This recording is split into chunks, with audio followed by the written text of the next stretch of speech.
Escritores já foram julgados em tribunais e perseguidos por religiões. Livros já foram proibidos e queimados. Será que é da natureza da literatura buscar a transgressão ou isso é coisa do passado?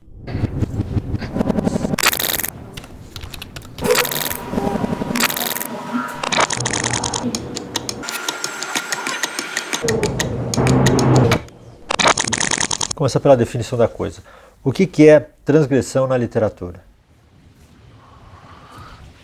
Eu começaria por pensar a transgressão como um conceito mais geral. Eu acho que o ato de transgredir é um ato em que você atropela aquilo que, em princípio, estaria sendo consagrado e, às vezes, além de consagrado, aquilo que seria obrigatório em certas circunstâncias, digamos que de um ponto de vista mais moral ou político ou comportamental. A transgressão envolve uma espécie de rebelião, né, em função das suas convicções, em função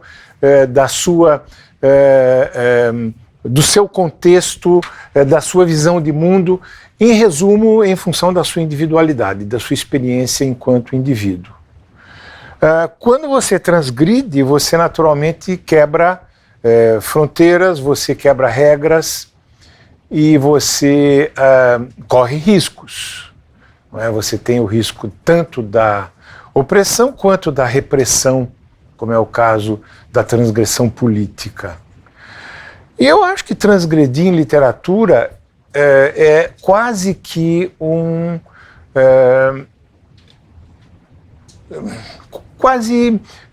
que uma ideia redundante no sentido de que toda literatura supõe uma transgressão.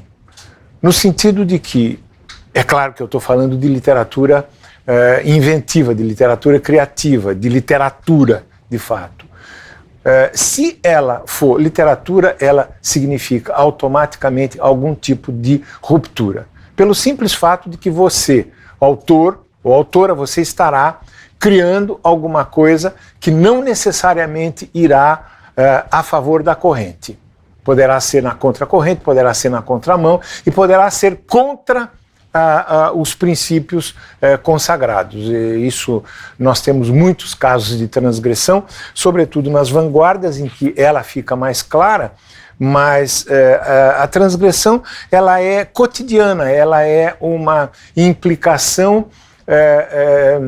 pelo próprio fato de haver uma criação. Toda criação, ela em princípio é transgressiva porque ela inventa. No Brasil, quem será que foi o primeiro transgressor? Em certo sentido, Gregório de Matos na literatura. Em certo sentido, porque por outro lado ele também acabou, enfim, era uma figura integrada à sua cidade, ao sistema governamental e fazia, enfim, os seus poemas de elogios aos donos do poder, etc. Mas ele nos deixou um cabedal de transgressão extraordinário. Forma e conteúdo andam juntos na transgressão ou não? Eu gosto de achar que sim, eu gosto que seja assim, mas eu não tenho certeza se o tempo todo elas estão acopladas, uma como a face, o outro lado da mesma moeda, não é? As duas como lados diferentes da mesma moeda. Eu, particularmente, não acho que exista no caso da literatura, uma literatura que seja transgressiva do ponto de vista formal, sem que seja transgressiva do ponto de vista de abordagem temática, de abordagem de conteúdo. Agora, isso é uma crença que eu tenho, é uma perspectiva que me é muito cara, mas eu não creio que o tempo todo isso se realiza no sentido de que precisa ser uma norma.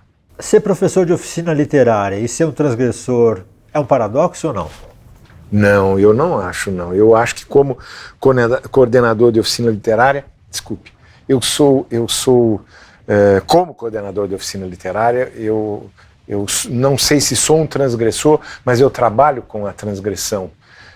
Eu nem gosto do termo professor, que eu acho que eu sou um péssimo professor, mas eu me considero um bom coordenador de oficina, porque eu tenho um projeto e um processo socrático. Eu odeio cartilhas, eu odeio 10 mandamentos de bem escrever, eu acho que isso não existe, é bobagem, é piada, é conversa fiada, não é? O que eu tento fazer é tirar de cada oficinando o que ele tem a oferecer para si mesmo e ele não sabe. É um trabalho muito duro, mas é subversivo e transgressor no sentido de que eu estou pedindo ou estou propondo que cada oficinando ele transgrida as regras diante das quais ele se encontra. Ou seja, ele transgrida para que a sua própria literatura possa aparecer. O grau de transgressão que ela terá não me interessa, mas o fato de brotar um texto de caráter pessoal é um fato transgressivo. Não é? Você chegar até a poesia como uma expressão pessoal, ela implica automaticamente num gesto transgressivo. Existe alguma condição sociocultural que favorece a transgressão literária? Eu acho que não. Em alguns momentos, talvez, no caso de um autor do período comunista, ou de autores do período comunista, como o autor do Dr. Zhivago, o Pasternak, que teve muito problema, ou fora da literatura, um autor como o Tarkovsky, na União Soviética, não é? Mas eu acho que não há necessidade disso acontecer. É possível, por exemplo, a transgressão ocorrer num espaço como democracias consagradas ou países desenvolvidos e que têm um desenvolvimento também político e cultural. Eu fico pensando, o que é melhor? Um local de repressão ou um local de liberdade para ver a transgressão? Às vezes eu acho que a transgressão é mais perversa, eu digo, a reação à transgressão é mais perversa quando você tem um espaço em que aparentemente a transgressão é permitida. Né? O politicamente correto, por exemplo, é uma coisa devastadora do ponto de vista da transgressão. Ele mata qualquer transgressão e o propósito dele é matar qualquer transgressão. É colocar a transgressão no mainstream. E nesse sentido, quando você transgride o politicamente correto, você tem uma onda negativa muito semelhante ao que você teria numa sociedade não democrática, por um motivo muito simples. Nas duas situações você tem basicamente um elemento autoritário implicado na definição do que é permitido numa União Soviética e a definição do que é permitido no politicamente correto. Politicamente correto é meio que uma repressão branca.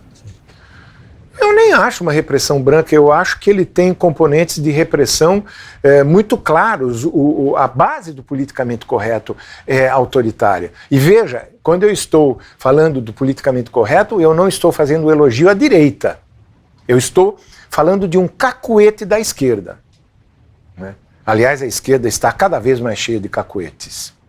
O que eu estou pensando é se não existe, do ponto de vista do artista, uma coisa meio que uma transgressão de propaganda, sabe? Ele mesmo se aproveita, se coloca como transgressor.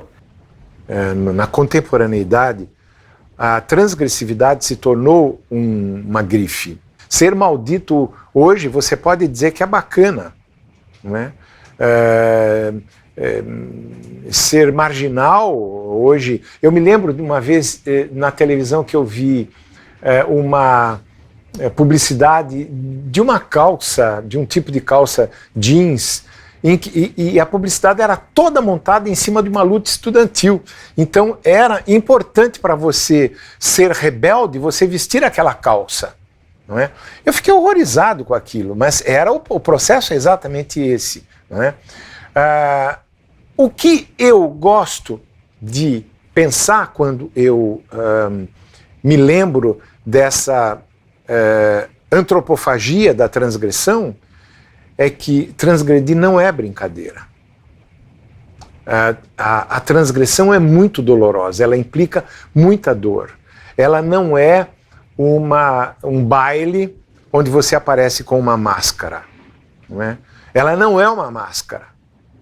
A transgressão tem a ver com uma postura pessoal que se apresenta e que nasce a partir de convicções pessoais, particulares, ainda que possam ir contra o mainstream.